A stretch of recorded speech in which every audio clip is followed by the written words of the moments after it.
Okay, we are recording. Lena?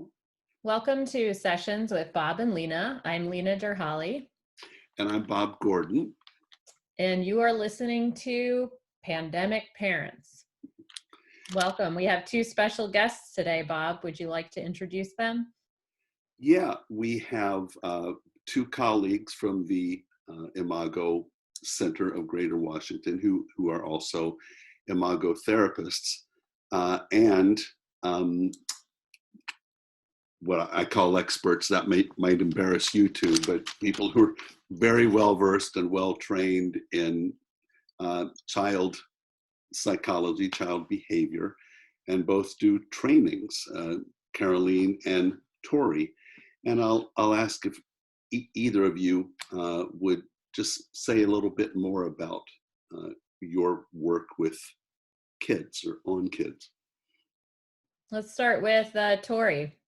Why don't you tell us about yourself? And also, if you wouldn't mind sharing how many children you all have and their ages. Sure. So I have been working with parents on parenting issues for about 27 years.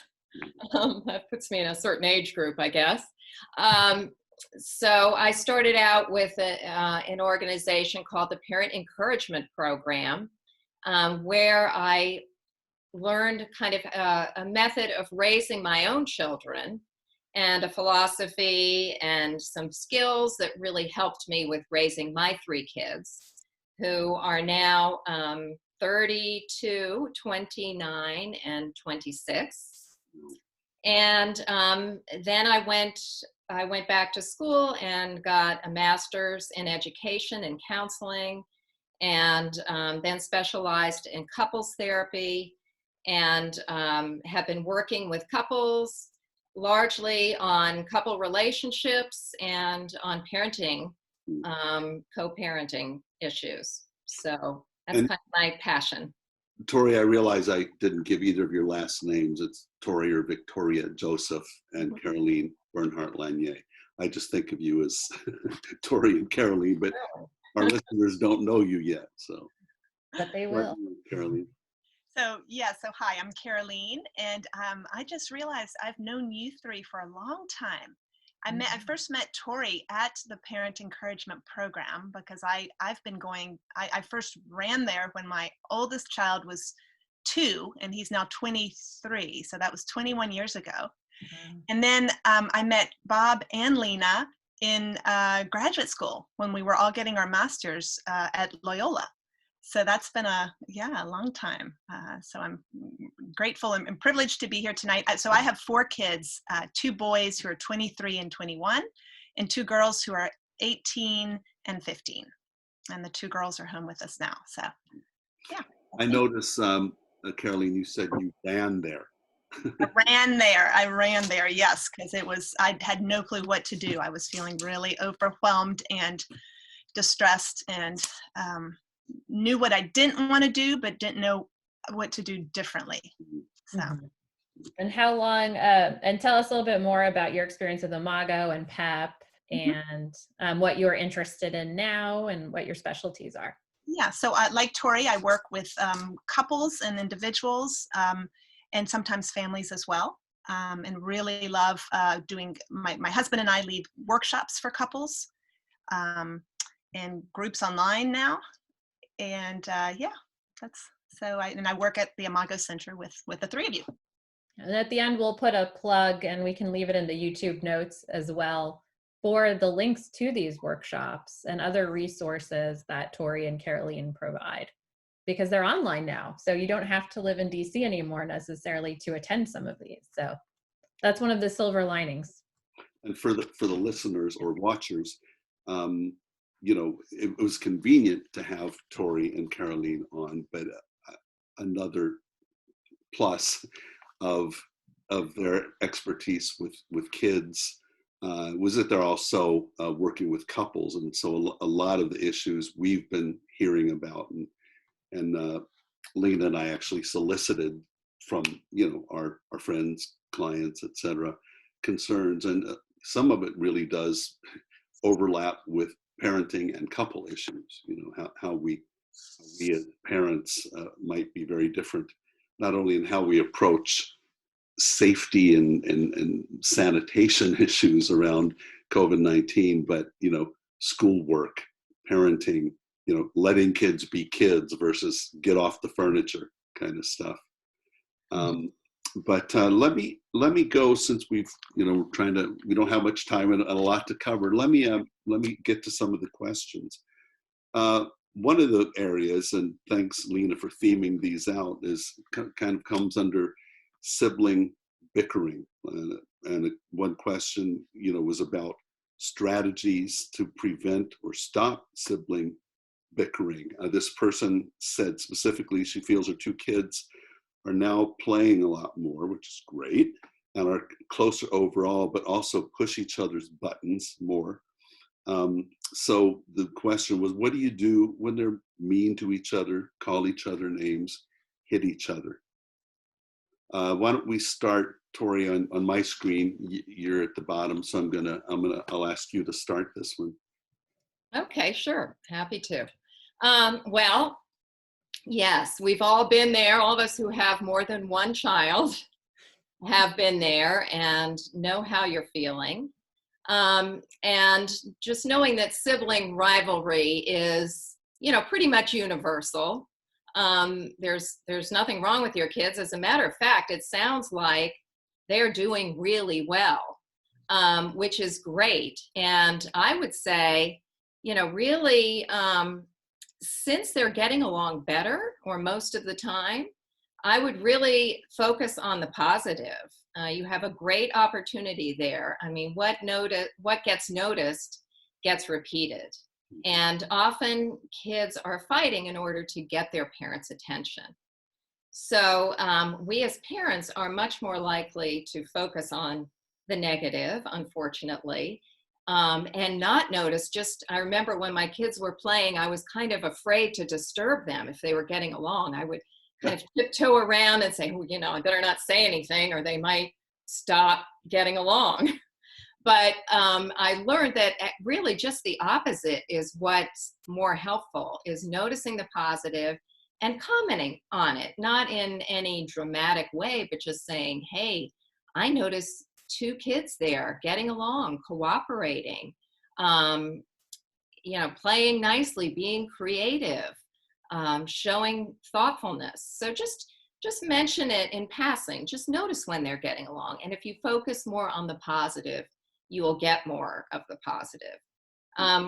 As far as the negative, when they are fighting, I think it's often harder for us as parents than it is for the kids. We just go into all kinds of awfulizing mode, thinking that, oh my God, they're never gonna get along. They're gonna hate each other in the future.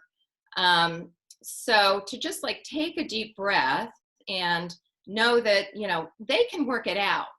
Now, I wasn't too good at just immediately abandoning them and letting them work it out. So what I would recommend is maybe taking a little bit of time to speak to each one separately and make a comment about it.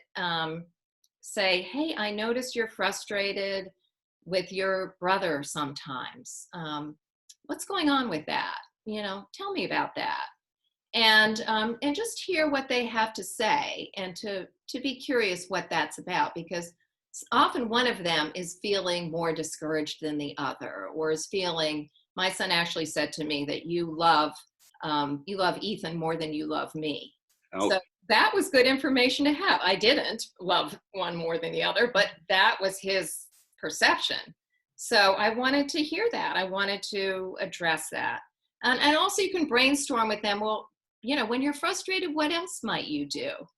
And come up with ideas. Well, I could show her another toy, or, maybe I could spend time playing with her, designated time. So just do a little brainstorm with them, come up with ideas, and each one of them at a separate time, when you're alone with them and it's calm. And then once you have the confidence that they have the tools, then just step away. Like if you see them fighting, you would say, hey, I know I have confidence that you two can work this out.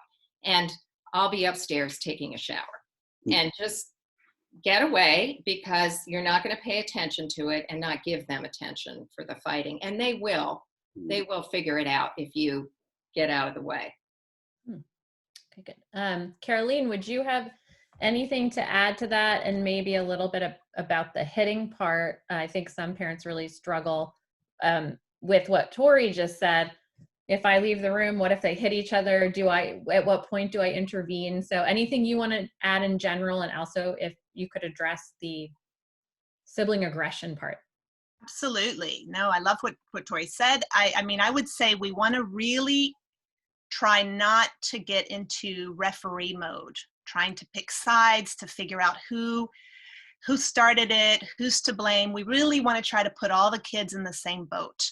And now sometimes we may come in and see a 6-year-old sitting on top of a 2-year-old, and you may have a sense that there clearly is somebody who's doing something wrong, but we still don't know how the 2-year-old might have started it. We know sometimes the younger kids are extremely savvy and know exactly how to push their older siblings' buttons. Mm-hmm. So even in that kind of situation, you really want to be sort of a broken record to say, we don't hurt anyone in our family. We're kind to one another.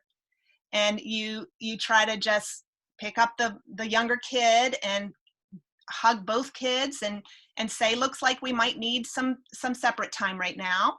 And not get into lecturing, just kind of repeat, in our family, we don't hurt each other. We're kind to each other. And, I think being patient, but upholding that limit is really important. I think in this extra pressure cooker that we're in right now we don't have the usual escape valves where kids go to school or daycare or have time with their friends. It's helpful if we can make sure that kids have some alone time every day, even if you put a timer for 15 minutes and it's quiet playing time or drawing or reading or listening to music, so that they do get a little bit of space. I think that can help reduce some of that friction. And then the other thing I would say is to make sure that you're giving them one-on-one undivided attention as well, because sometimes the sibling rivalry is simply looking for attention, right? They might start fighting because they're bored, because it lets off steam, because it's fun, and mainly because it gets our attention. So to make sure we're giving them some of that nourishing, good attention, as Tori said, when they're cooperating, but also when, individually when we see them, so that the fighting doesn't become simply a way to get us to see them. And just thank you both. Great. If you see me looking away, I'm taking notes or I'm looking at the next question. Yeah. What constitutes nourishing attention? Caroline, you just mentioned that, and I believe I know what you mean, but I'm not sure everybody would. So I tend to think eye contact, appropriate touch, focused attention. Anything else? Verbal encouragement, being able to notice when you see your child trying, making an effort. It doesn't even need to be accomplishment, but I see that you really worked hard on that Lego tower. You spent 15 minutes trying to get that very last flight of stairs up or whatever.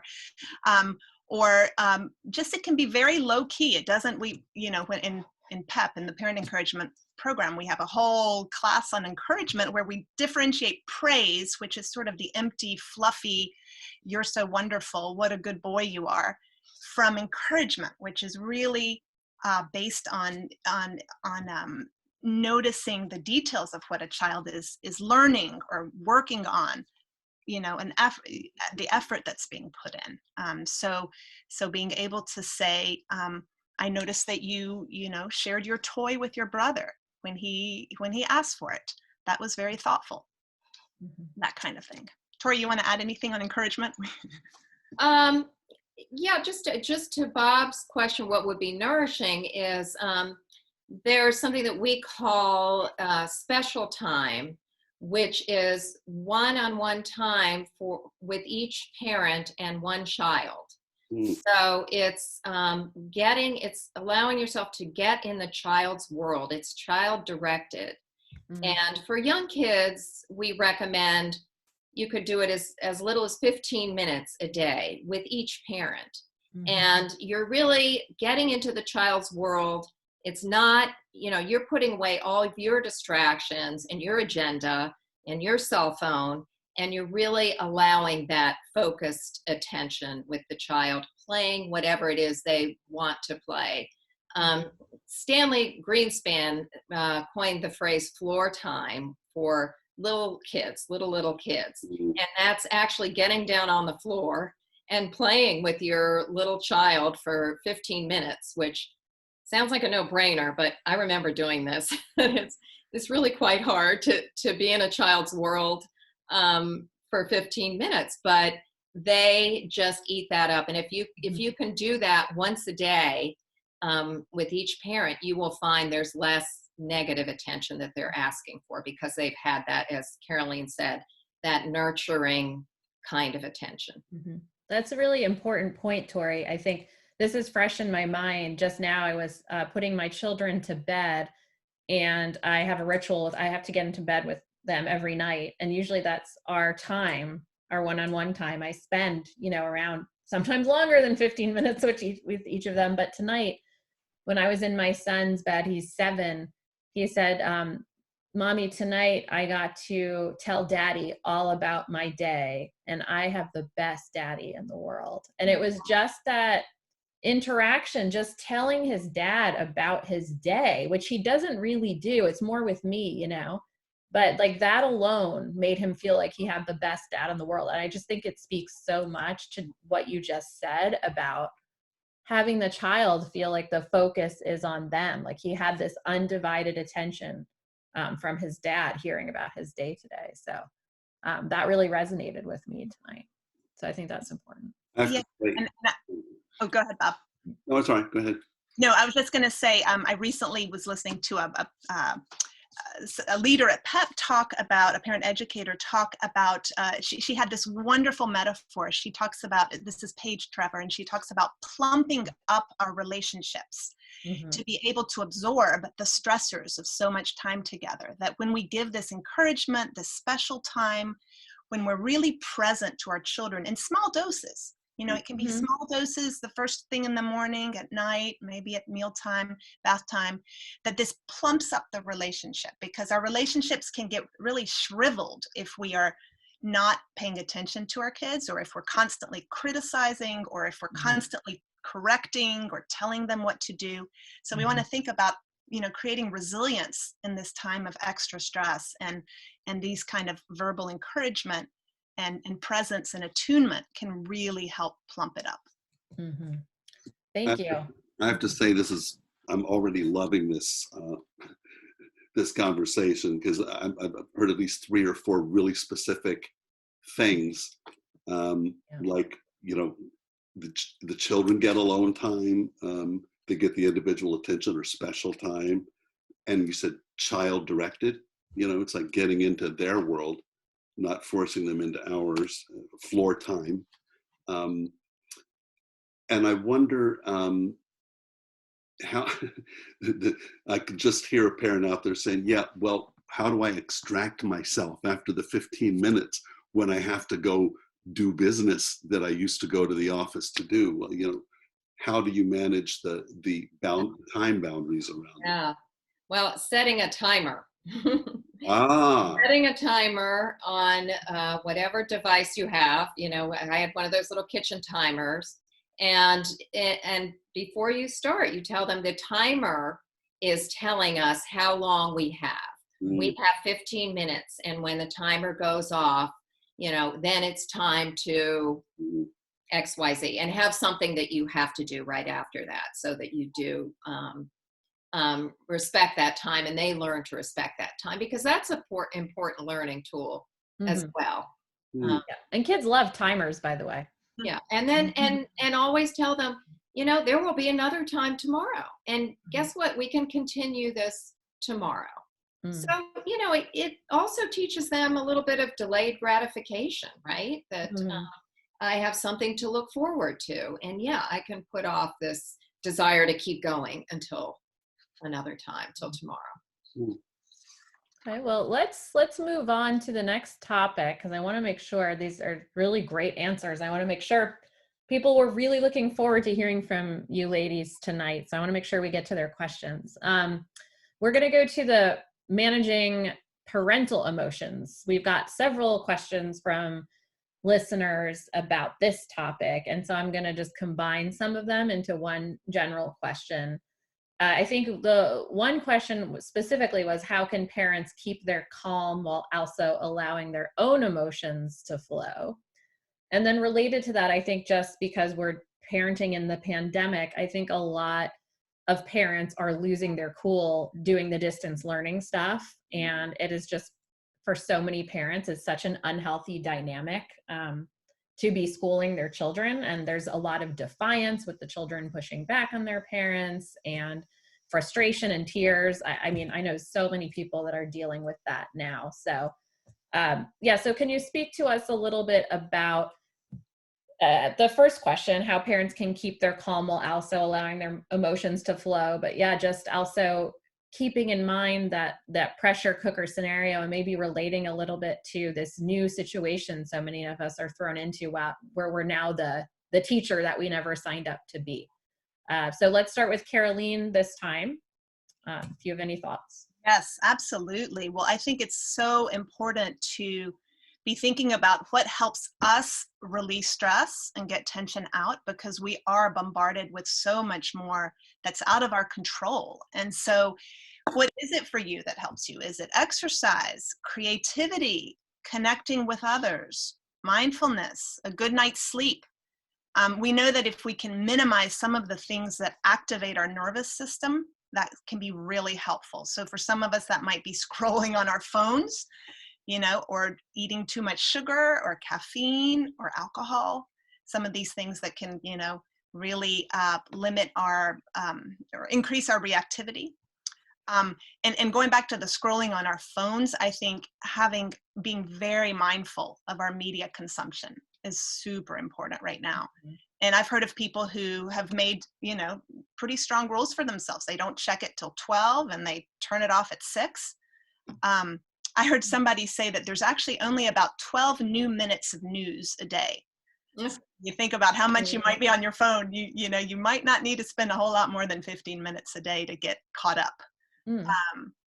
I've heard people also talk about writing down your worries in a journal. For some people, that can be really helpful to release some of the anxiety, to just look at it, write it down.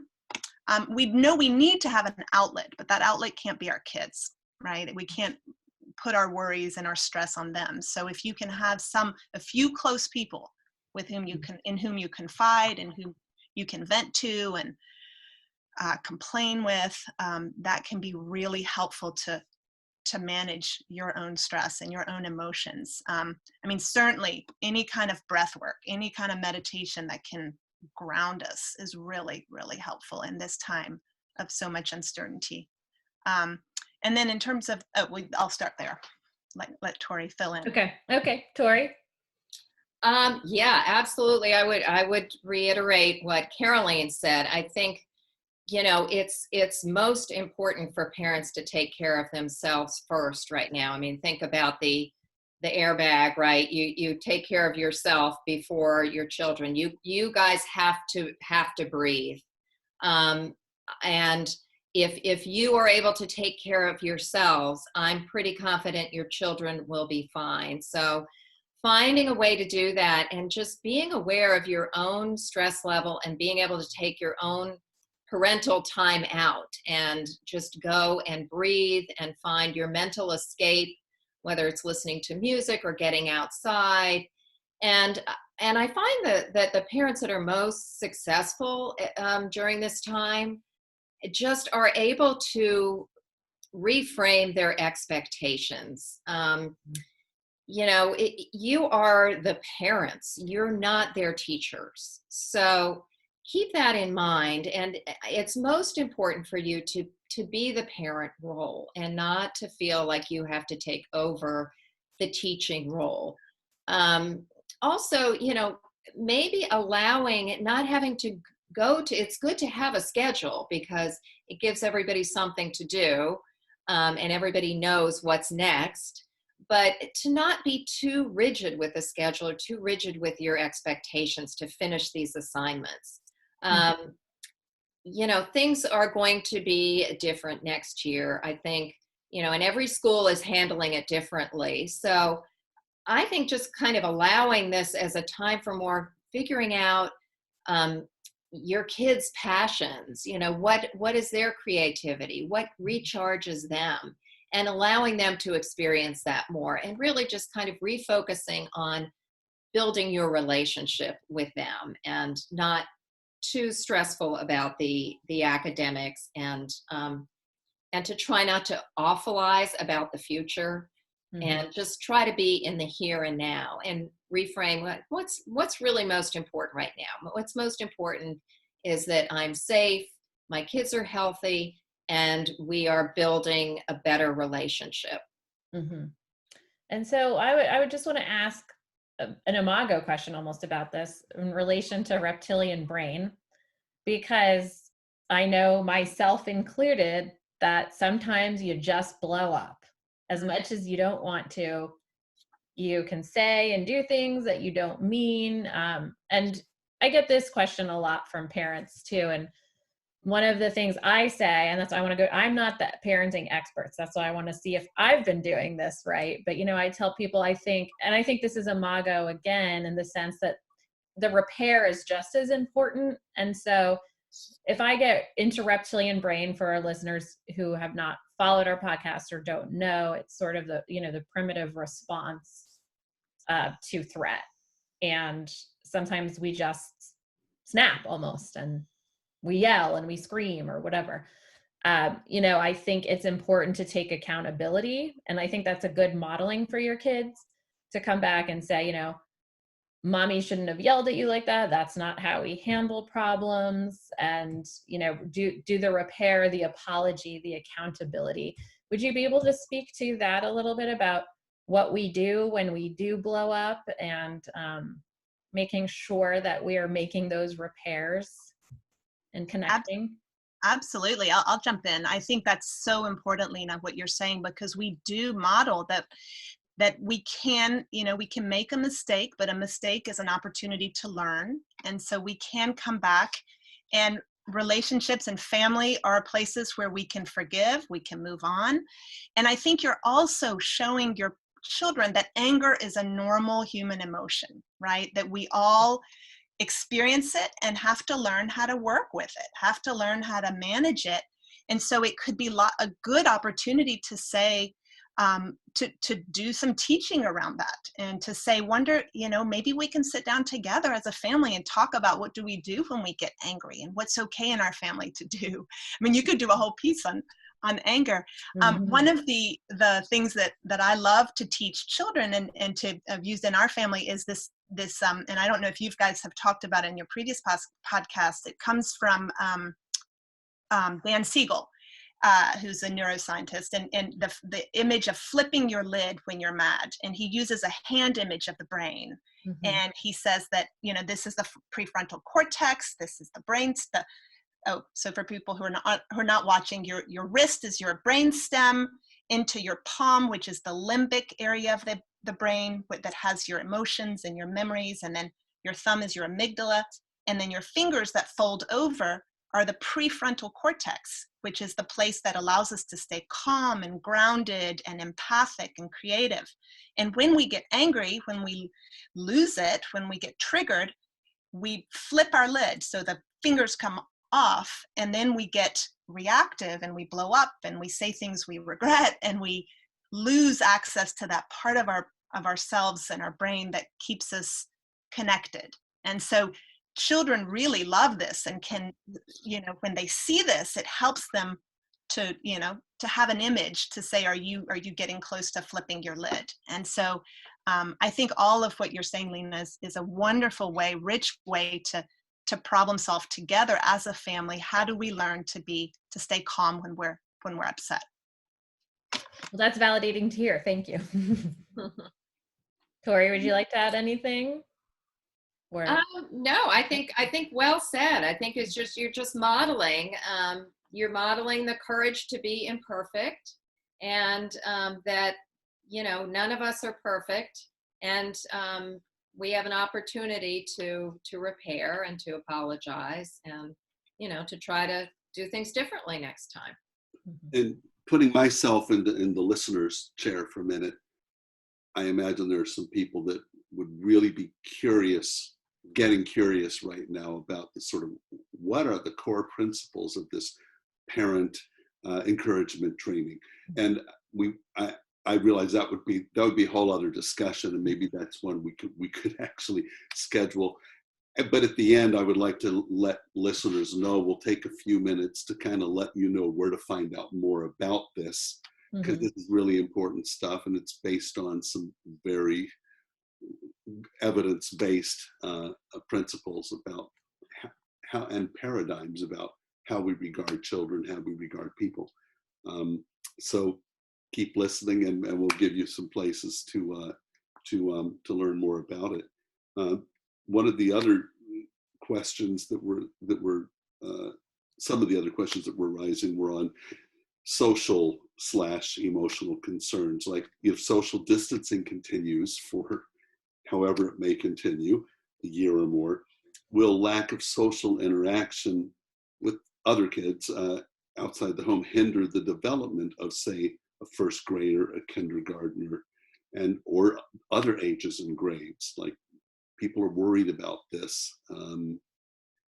Tori, do you want to start this one? Yeah, sure. Yeah, very interesting. I will be curious to know.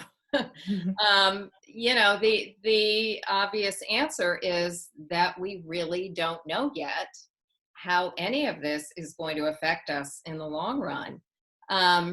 So all we can do is just kind of focus on the here and now. I mean, any studies that have been done on social isolation have been, kids in school being personally isolated, or kids being taken from their families. This is a whole new situation, right? And this is something that's happening to all of us at the same time. So we're all in the same boat. But the most important thing is that if you're with your kids, they have their immediate family right now, and their immediate family, particularly for younger children, is the most important way that they're going to learn moral, social, emotional growth and interaction. So we are there with them. And, really, if we look at, I'm all about looking at silver linings, looking at the opportunity in that. When else are you going to have this time? I've had parents say to me, I have never sat down to dinner every night with my family. I have sat down to dinner every night for the past 2 months with my family, and it's really been amazing. Or I have the opportunity to read to my kids every night. So I think, the kids are being nourished by their family and by your interactions. So I would say just, taking advantage of that extra time. And also, you can take advantage of that time by engaging them in different things, like, training them in household tasks, or teaching them about gardening, or having them cook a meal. I mean, these are all things that, pre-coronavirus, we would never have had time to do. But suddenly we're slowing down, and we're able to really connect with our kids on a deeper level. So to me, that's a huge silver lining. And, if you're taking care of yourselves as parents, you will, again, be able to take care of your kids. I know for teens, it's a little more challenging, that they, are much more connected to their peers, and they really are missing that. So I think, that's where, if you have access to the internet, that's really important to them. And I think we, as parents, can be much more lenient about that, because that's how they really need to be with their peers right now. Caroline, anything? Yeah, and I would also add, They've really only missed a quarter of the year. So just to put it in perspective, I think kids are so resilient. Teachers are amazing. So I really am trusting that the schools will, teachers will help catch up anything that's needed, and kids will speed up in development in other areas later. But I also think they are working on so many skills, even in quarantine. Kids, they are learning resilience. They're learning how to confront boredom. They're learning creativity. They may be learning household chores, as Tori said, how to be more independent if their parents have to be on a work conference call, right? They're learning how to tolerate some uncertainty. You can think about a lot of growth that's happening that may not have happened in the same way in a school. I mean, obviously we want them all back in class in September, but meanwhile, I do think they're getting something from this time. And I guess I would say I would want to make sure that as much as possible, we're offering kids age appropriately a balance of things, a little bit of time outdoors every day, certainly a time for some quiet activity, homework if it's possible to fit it in. For kids, I think there was a question about an only child. If it's a child who has access to the internet, some online play dates with other kids could be possible. So trying to be creative and keeping as much of a flexible routine as Tori said. We want to have some consistency, but also know that everything's changing day to day. So to be flexible and starting really small with the routine, with trying to sort of see, is it working well to wake up at this time? What are we going to try this week? Is it too much sitting time? Do we have to adapt a little bit? Knowing that we've never done this before. This is all a brand new experiment, and we're kind of just learning as we go, all of us, the schools, the parents, workplaces. So we're all experimenting. I did want to double down for just a second, then I'll let Lena take us into the next questions. But the silver lining, that there are a lot of dogs and kids that are very happy right now with people being home. I think that's there. I do see more of the silver lining in this, that humans had many thousands of years before there was something called school. Yeah. And they were with their families. They were learning, I guess, what Montessori would call practical life skills, like that you were talking about, how you do stuff, and getting to do it in the presence of your parent. So I think there's a lot of good in this. What would you call it? Unintended consequences, some of which are good. Yeah, we talked just about, when you said resilience, Caroline, made me think that, we've all heard of post-traumatic stress, but there's also post-traumatic growth. Yeah. So, a lot can change. We learn, like you said, resilience, like I can overcome things like this. It's an important skill to have, and it's an important thing to learn that, wow, I lived through this pandemic with my family, and, maybe I discovered something new about myself. I know I'm discovering new stuff about myself just by spending more time alone, finding new purpose in your life, starting new hobbies, really discovering what's important and maybe what I didn't need. Yeah, I think those are all important things to consider, and thank you for sharing. And I think, again, it's important to know that none of us know what this is going to look like, but also for, we have a history of going through hard things. Like you said, you mentioned post-traumatic growth, and human beings in general are very resilient. And actually, Bob and I have an episode on post-traumatic growth where we interviewed someone who wrote a book on it. So it's really fascinating to think about that. So, and thank you for addressing, we did have a bunch of questions about only children as well, but I'm assuming it's going to go back to what Tori said about fostering the quality time with the primary family, and a lot of online play dates. And there were some technology questions, I imagine, that we just have to be flexible and relaxed about that too, and just say, okay, there's going to be more technology and screen time now, whether it's FaceTime, online play dates, distance learning, Yeah. iPad games. And I imagine that you would say that we should just be flexible and patient with ourselves about that too. Yeah.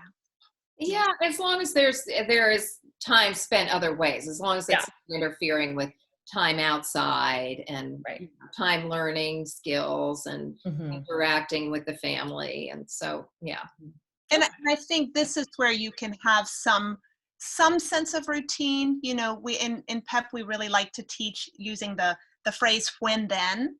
So when you've you know done your chore for the day, or when you've done your 15 minutes of schoolwork, then you can watch a half hour of cartoons. You know, that's sort of built in the schedule, right? Right. Sort of the order of things, so that kids really feel safe with some structure. So as if we can keep some semblance of, you know, first we wake up and we have breakfast and then we brush our, you know, just having some of the pillars be very similar every single day, I think can help kids relax, because you know they're used to going to school or daycare, and so this is all new. Yeah. So we want to try to create some boundaries that help them feel safe. Yeah. And even the kids now who are already homeschooled, it's also just the lack of interaction in general, because homeschool kids, even though if they're being schooled at home, they're still interacting with friends and peers outside of the home. So I think universally, it's not just not being in school, but it sounds like it's also just not having play dates or gatherings or interactions with people. We will go on to our next topic, which is we did managing parent emotions. A lot of people want to know about managing children's emotions. We had one specific question, and this I think what a lot of people would probably want to hear the answer to. This particular child is 5, and she's become increasingly angry and impatient. And the parent wanted to know, how do I best handle this besides maintaining major boundaries and letting the small stuff slide? This particular child says she feels better after she says something mean to someone, and that's not how she is normally. So of course her mom's getting a little concerned. So some of the things her mom has tried to do is tell her to take deep breaths and try to redirect her, give her space followed by hugs, but the child is still having a hard time calming down. So any suggestions that you would have for a parent dealing with something like this? Shall I start? Yes, please go ahead. So first of all, I want to say the 5-year-old sounds like me some days and sounds like my 18-year-old today. So I think we can all probably relate to that. I know my husband would say I've been a lot more irritable and impatient. So I think some compassion for and empathy for the fact that we are all experiencing bigger emotions, or maybe different emotions, a whole range of emotions, from grief to loss to anger to sadness, just because of what we're going through. So and it sounds like this mom is so present. She's you know, trying to help her soothe, to take a deep breath, tries to redirect her, giving her space and hugs and affection. So that's a lovely way to be present and empathic, and to just, you know, recognize and acknowledge the feelings. So, you know, one thing I would perhaps suggest for a 5-year-old, and this could work actually for kids of many ages and ourselves as well, is making sure that they create some time to release the tension. And so rather than, you know, the breathing's always good, but we know that kids with their nervous systems also need to move and to make noise to release tension. And so there's some good exercises where you inhale and you clench everything for 3 seconds. Then you release it with making a lot of noises. You can grunt and you can pretend to be an angry monster and you can stamp around. Anything to help sort of move some of that energy. And then maybe it's a dance party or a pillow fight or roughhousing, something creative, just making sure that this child has a lot of time to be loud and to play and to release some of that extra stress. And yeah, and so, and then maybe also, well, I'll stop there and let Tori kind of jump in. Do you want to add anything, Tori? Yeah, sure. So just to add to what you said, Caroline, I think the maybe focus a little bit more on the emotion coaching part of it, and because kids at that age are still their prefrontal cortex isn't developed. They don't really always know how to voice their emotions. So there's this phrase like "name it to tame it." So maybe just if you can catch the child early on, or maybe try to figure out when this happens. When does it happen most of the time? And catch it early on, and just try to mirror their emotions. Like, wow, it seems like you're really furious right now. And wait for them to respond, to just show that you understand, because part of it is they want to feel understood. They want to feel that somebody is hearing them, that their emotions matter, that they make sense. So you really just you mirror them 3 times. So keep trying to get to their emotion. You are so angry right now. You could just jump up and down, and you feel like hurting somebody. Is that right?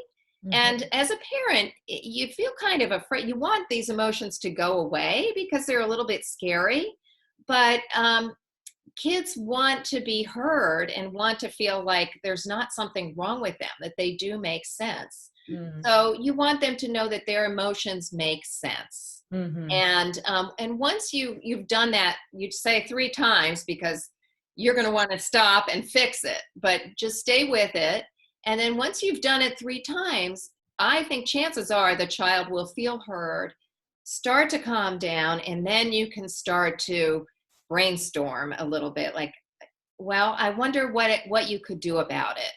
What are some things you could do with those big emotions? And if I'm in hearing a safe way. Yeah. if I'm hearing you correctly, then I want you to continue. But you're not interpreting as much as mirroring what you're actually seeing. I know kids do Right. need to get the names of, wow, that looks like mad, that looks like sad, or whatever.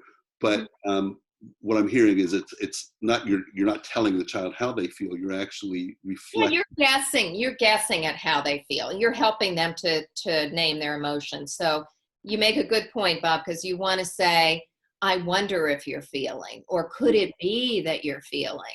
You don't want to, like you said, name it for them if that's not, and they can disagree with you. They can say, no, I wasn't feeling that. I was feeling something else, which is great. So they're learning to verbalize their emotions, which is the first step to being able to reason and then find another way to handle their emotions. It's what neuropsychology we call co-regulation. It's like we learn this from our parents. Right. And so many of our clients, our individual clients, didn't get that. Didn't get it. Right. And a lot of us didn't. I mean, I was kind of sent to my room, like, wait a minute. Instead of taught how to calm down, Right. Taught how to breathe or to clench or whatever. Caroline, did you? And this is also where you could model next time you feel a little irritated, say, oh, I'm feeling so, upset. I feel like I could scream. I'm going to go sit in my cozy chair with something soft to pet, or to, something soothing, or I'm going to take a crayon and really draw all my angry feelings out. You can help the child learn what are some ways to release some of that anger when she's starting to notice it. I mean, it's all training in emotion coaching, being able to identify the emotions, but then also learning how to respond. And we know this takes us a lifetime. So having a lot of patience and empathy and support for that little 5-year-old who's clearly sensing that the world is upside down. Yeah, it's not easy. It's the opposite of what you want to do. I mean, I remember when my son would get upset, I would want to just say, stop, you can't do that, you can't behave that way. And then it would just get bigger and bigger, because he felt thwarted. He felt like I didn't understand. And then when I learned to actually dive into the emotion and, oh, you're really angry, then he would calm down. So it's kind of counterintuitive in a way. I think the validation point too, it's important to clarify to people that validation isn't agreement. So when we're, validating a child, we're not saying that it's okay that you did that. So what I really liked when I heard this question was, or what I thought what came up for me was, it makes sense that you feel better after you've said something mean to someone. Like we all kind of feel better after we do that sometimes. So just to even say to the child, yeah, it makes sense that you would feel better after, that you said something mean to someone. It doesn't mean that you're agreeing with the child that that's okay to do that. But I think to your point, Tori, it starts to calm the child down because they feel heard and they feel like there's nothing wrong with me. Like that makes sense. So I just thought that I wanted to flag that because I think sometimes people are afraid if they validate that they're enabling or coddling or something like that. Right. So. I know we have another question about, it's more about how more co-parenting. Before we went there, I wanted to get to a question that is newer that I've seen in at least one friend and two clients lately dealing with older children, some high school age, some even young college age, that whether it's because of ADD or some other learning issue or just motivation. I've got parents scratching their heads saying, how do I motivate them? She was in bed till 2. I went in there and I was blowing my stack and woke her up and said, you have got to get up. You have got to blah, blah, blah. And as they're saying this, I'm going, oh God, I can tell this is not the way to do it. And yet didn't have a way to like when you're command and control parenting model that you may have been practicing, that they may have been practicing much of their parenting life, isn't working anymore. The child is too old, or the child is not buying it and they're 10. The idea of working with a child who's like kind of in emotional immobility or collapse, saying, I can't do it, I give up. They've kind of lost their, confidence for the moment, or their willingness with the older children. Does this concern make any sense? And I think, Caroline, you started the last one. Do you want to start, Tori?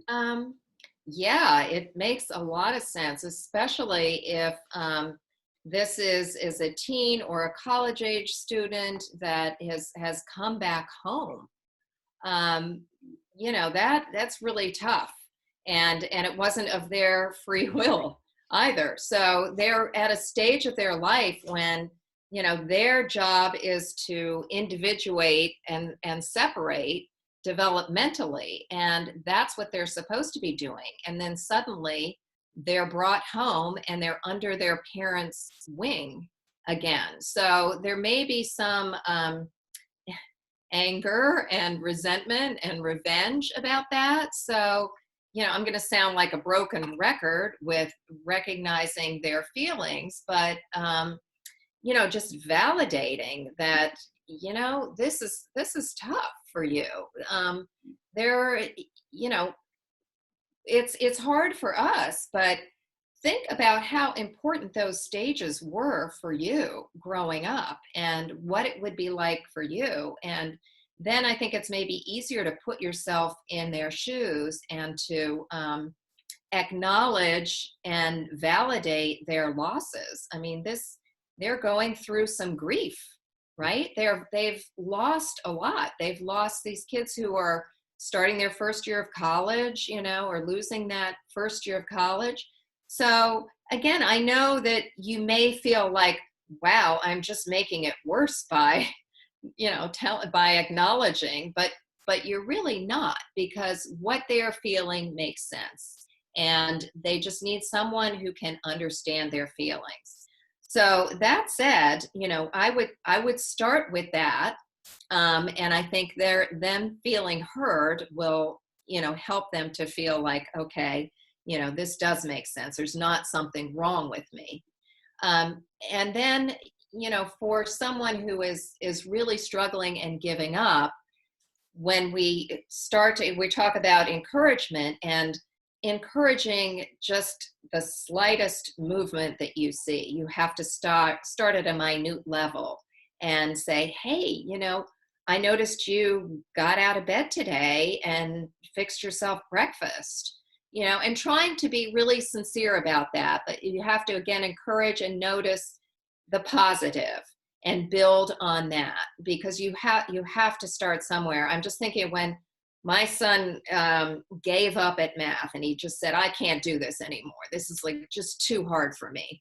And so I would have to go back down and just say, hey, you know, I see that you looked at this first question and you started out with an answer. You know, that shows that you're making an effort. So then you build on the small efforts and build and build.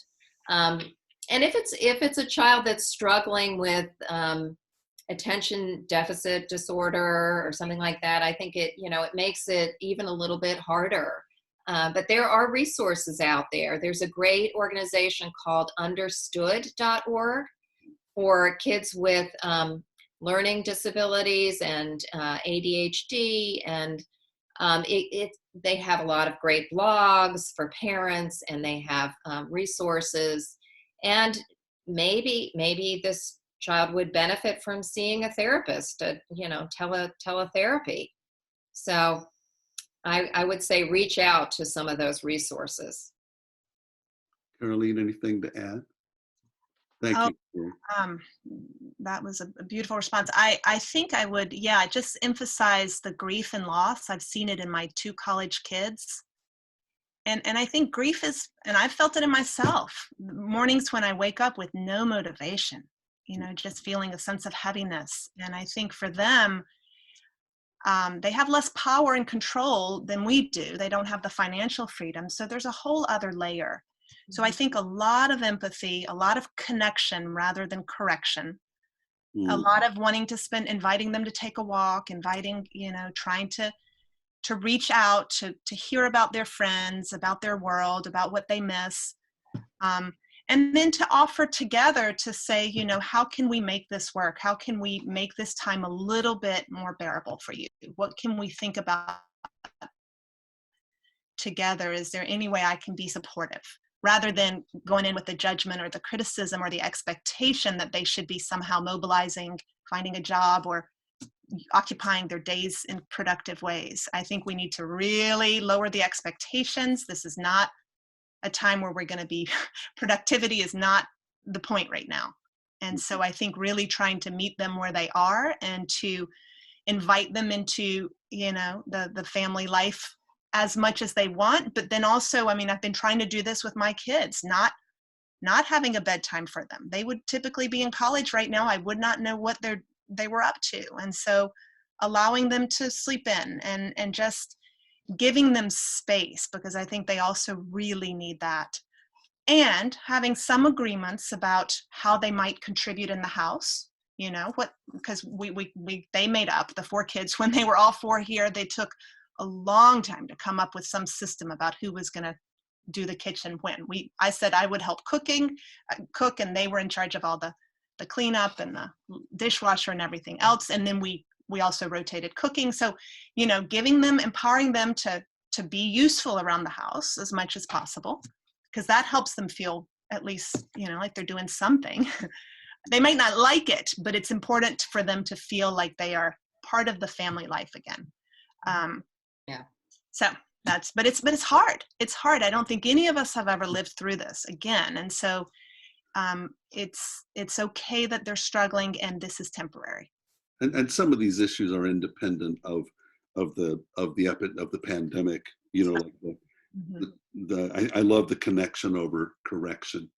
And I know there are parents that are probably going to hear this and say, yeah, but I can't let my child fail college. I've got to do something. And that may be for another episode. I would really like to have you guys back and talk more about this approach. Lena, did we miss anything? We did. We missed, I think, 2 really big ones about anxiety. One of them was, I think you may have answered this in your other questions. So how about we do this? Since there are, I think, two more major questions that would apply to a lot of people, can I direct one to Caroline and one to Tori? Sure. Okay.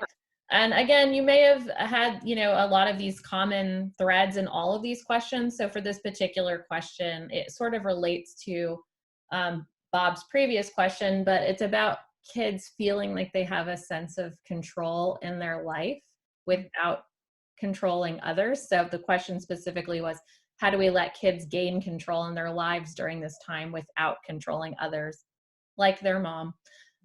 So this mom is looking for, and then these are younger children, I know that she's talking about specifically. But if you want to reiterate some points, even if you sound like a broken record, Caroline, why don't you take that one? And then Tori, I'm going to give you the last one.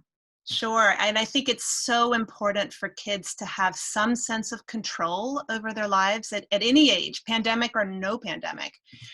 We're really big at PEP about empowering children. And some of this can happen through teaching and training them to take ownership age appropriately of their own life, of their own getting dressed, of making their lunches if they were going to school, of giving them limited choices. I mean, this is what people probably have heard from the youngest age. Would you like to wear your red pants today or your blue pants? And since we don't even really need to wear pants when we're home, but what kind of outfit? Giving children some sense of being able to choose some of the routine. Would you brushing teeth before story or after story, or so that they have a sense of their own competency, their own power, their own ability to be to make decisions and to be seen. I think that's so huge, and it can really help reduce power struggles when we give kids constructive power. Or allow them to help in the kitchen. I think a lot of families have more time in the kitchen, and so allowing kids to help with part of the meal, or to help arrange a table the way they want to, or do sexy kind of complicated jobs that we teach them to do, whether it's from the youngest child learning how to carry things to the table, or serve the water, or getting creative with helping children feel important and significant in the life of the family. Thank you. Okay, Tori, I'm going to throw a question at you that relates to a recent article in The Atlantic about a new study that revealed that sometimes parents can be, I don't like saying to blame, but that was, for lack of a better word, for creating anxious children by accommodating them too much to make things easier so they experience the least amount of discomfort. So I read this article myself, and it could be like not letting the kid go to school every time they don't want to go to school, so they don't experience discomfort, but in the long run that's going to create a lot more anxiety for them, because then they don't know how to handle hard things when they come up. I think that's the essence of the article. So related to coronavirus, this parent wants to know, when and how is it appropriate to start, she says, distilling the weight of the world on them? In other words, how can we prepare them for reality without sheltering them too much? So yeah, great question. I love this one, and this was something that I worked on. I mean, you can work on any time, coronavirus or not, with your kids. It's really important, and they are learning resilience, right? They're surviving a pandemic. So but I would say, just age appropriate challenges. We don't want to rescue our kids. And Jane Nelson, who wrote Positive Discipline, had a great phrase that was, don't do anything for your kids that they can do for themselves. So you can just start, and so it's age appropriate, right? Just start thinking about whatever age your child is, what can they do for themselves? And not only that, but maybe even bump it up a little bit. What might be a little bit of a challenge for them to do for themselves, and give them those opportunities. And it's about turning over the responsibility to them. We have this little exercise we do with the responsibility ball. So what you do is, we have the ball as the parent, we have the responsibility. We want to turn it over to our child. We want to let go of that responsibility. Mm-hmm. So first we train them, we show them how to do something. So let's say we want them to wash their clothes. So we let them we train them how to wash their clothes, and then we turn the responsibility over to them. So then when they forget to wash their clothes and they don't have the pants that they wanted to wear, then, that's an opportunity to not coddle them, to not rescue them, to just say, oh, well, you know how to run that washing machine. I'm sure that, you can get that done today. Mm-hmm. So it's just finding small opportunities not to rescue them, giving them the responsibility, and then letting them handle it, stepping back and letting them handle what they can handle age appropriately. And what about talking to them about what's going on? Because there's going to be so many questions. And I think that's what a lot of this is related to, is how do I explain to my child why they can't see grandma? Or how do I explain to my child why they have to stay 6 feet away and wear masks and things like that? So, and, or some children have actually lost people who have died from coronavirus, and, and it's impacting the community and everything. And so I think this person also wanted, if you could just take a little bit of time to speak to, again, we don't want to shelter them too much. Like, that's everyone's going to get knocked down in life. And right. At what point, how do we start introducing this information in a sensitive way, in an appropriate way? I know this is a really big question. So. Yeah, again, it's what's developmentally age appropriate. Exactly. So it would really depend on the age of the child. So you don't want to give them more information than they need at their age. I mean, if they're little children, you might just say, yes, there is this virus and we have to do this to protect ourselves, and it will be over at some point, but this is just for our health. Mm-hmm. So, and I would probably shelter them from the news as much as possible so that they don't hear like we hear a lot of the worst case scenario. So I don't think it's necessary to go there with them because they're living more in the moment anyway. Yeah. And then for older kids, I think, for high school and on up, it's an opportunity to really dig deep and discuss these questions. And, how are we going to change? How might the world change? Or how do we, there's so much that's coming up that's, available to talk about and that they can really contribute. Great. Thank you. And with elementary school kids, I would, they sometimes hear things and then misinterpret. So I would often want to ask, what do you know? And what are you curious about? And, how are you understanding it, and correct any misperceptions? I think the main message we want our children to get is that whatever happens, our family can deal with it. And we're going to do this together and we're going to be okay. Mm-hmm. And so I think they want to hear reassurance and comfort and a sense of stability from us. Even if we're feeling shaky, I think the more we can, with the younger children, be really calm and reassuring. Mm-hmm. Great advice. Thank you. This has been so useful. I think we're one of the best. Is there any, for listeners, watchers that really want to understand more about where this paradigm of parenting is coming from? Caroline, let's start with you. Where would you tell them to look first? So I would go online to PEP Parent, P-E-P Parent dot, is it org? Let me check. Org, yes, .org. And this is the Parent Encouragement Program. It's based in Kensington, Maryland, but of course now all our programs are online. And there is a weekly Thursday at noon series of webinars, 1-hour webinars. I think there are now 10 that have been done, and you can sign up. They're free, and each one deals with a particular situation or theme or some variation on how to parent in this time. And they're really, really lovely. A lot of them listen, answer it. Most of the time is answering questions. I would say 40 minutes, and then 20 minutes, one of the parent educators presents And something. aren't these pretty specific to like this Yeah. quarantine pandemic time? Absolutely. Absolutely. And free. That's awesome. Free. Yeah. Free. Yes. And it's all based on a positive discipline model. Mm-hmm. Tori, anything to add to that?